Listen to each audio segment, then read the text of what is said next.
That's another positive thing that we have done together. And it's really more important for you, actually, not for Kenyans, to know how your finances are used and how they are accounted for. And it's part of the requirements of the Constitution and the PFM law. So it is a positive thing. In fact, I could say that our development partners have been really looking forward to this report, but we thought that it's important to share with you first before we share with the development partners. So it's a favorable thing, but in terms of disbursements, we are still quite okay with IMF, and we are in good standing. Still, actually, at the front of, in terms of this area of reporting, but again, of course, it's there's work to do to ensure that we produce the proper balance sheet. If the evaluation were to be done today, it would be scored significantly better in quite a few areas compared with the report that you'll be seeing. And that's a very important caveat to make to the report when you read it. There was an underestimation in some of the areas of the quality of the fiscal transparency system here.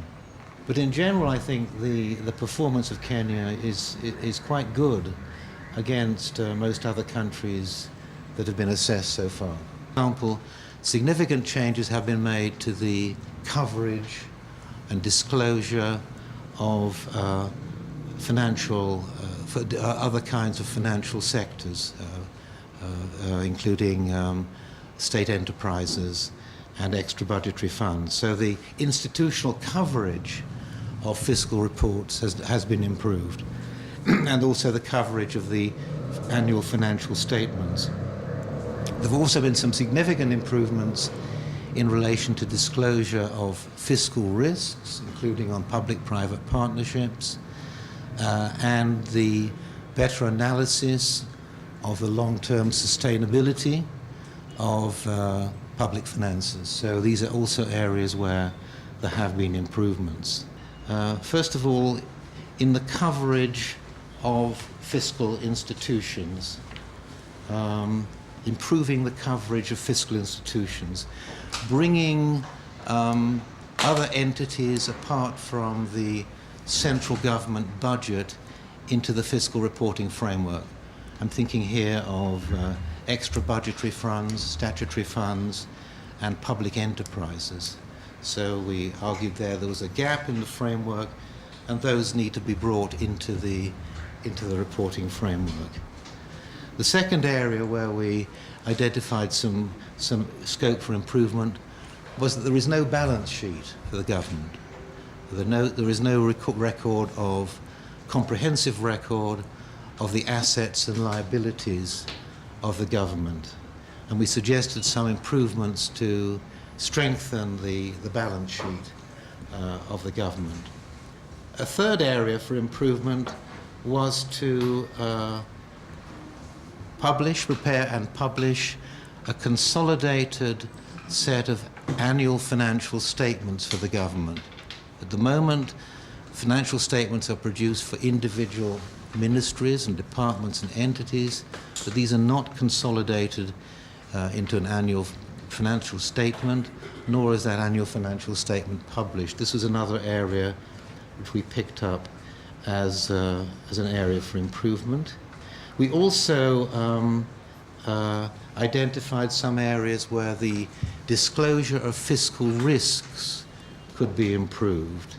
For example, including more information on contingent liabilities, and including more information on the rights and obligations and other exposures for public-private partnerships and other forms of contract with the private sector. So we made some recommendations. There are different degrees. Kenya is at low risk.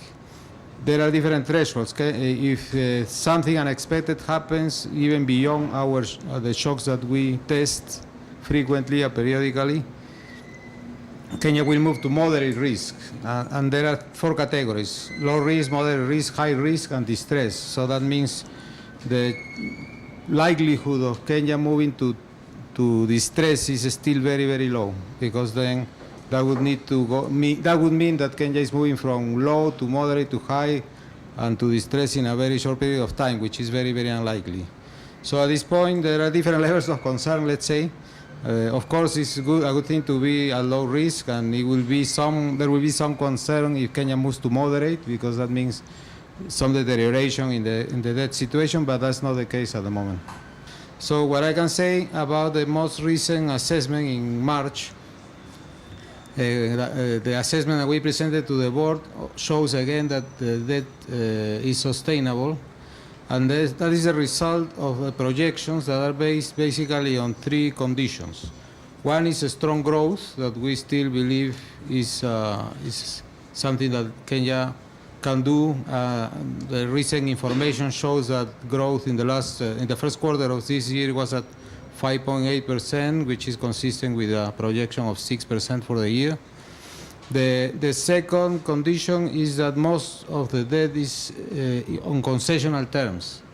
Despite all the talk about Kenya borrowing from different sources, actually that Kenya has access to different sources is a positive development, but the debt management has to be prudent, and part of being prudent is to maintain a large share of concessional financing available, helping to support the budget. And the third condition that is very often overlooked is that for some number of years already, Kenya has actually more capital expenditure than net financing. That means that Kenya is financing part of the development expenditure with their own resources. So that is a condition to have a long-term sustainability of debt, because you are using your own resources to finance your development spending to some extent. What we believe is that that is a positive and a good starting point, but in the process of fiscal consolidation, the share of development spending that is financed with own resources should increase over time. And that profile is what allows debt to be sustainable, given the methodology that we apply to assess that sustainability. We have captured what we call financial assets and financial liabilities. What we haven't captured is actually the physical assets, the long-term assets. As you are aware, the TA, the Transition Authority, was vested with that mandate of doing a stock of all the assets and liabilities of the government. Unfortunately, by the time the mandate of the TA came to an end, this exercise had not been fully concluded. What we have done as National Treasury is that we have now taken over from what the TA were doing. We are using the report they had done, and in the next, we now come up with a roadmap on how now to have a fixed asset register for each of the public sector entities, including the county governments. In fact, it is a part of the work plan of the Public Sector Accounting Standards Board to develop the fixed asset registers for each of the entities.